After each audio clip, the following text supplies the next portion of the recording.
All right, gentlemen, another quick update on the Prelude stuff. So we went ahead and took apart the transmission to get to this here bearing, input shaft, main shaft bearing right here. And when you spin it, not that you can hear it very well, but you can definitely feel it.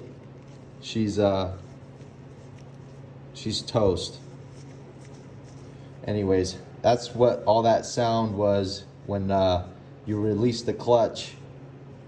But once you engage the clutch, that sound would go away. Where was it? Right here. But then you depress the clutch and it makes a terrible noise. Anyways, it sat here. All I did was turn this on its back, and I used a extension, and I just hit the inner race, and it just came out pretty easy.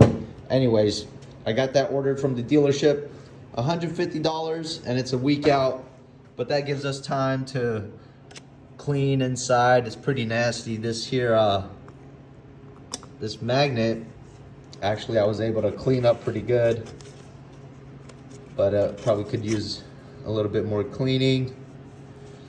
Obviously we're gonna clean the whole case here and here, and we might rinse off all of the gears, sync rows, and differential. But for the most part, it was pretty quick, pretty easy. Hopefully it goes on pretty easy. Yeah, anyways, that's the transmission taken apart. New bearing that's going in. Hopefully it'll be done pretty quick, and then we can just start putting everything back on the engine and back in the car. So stick around, don't forget to subscribe, and I'll catch you guys on the next update video.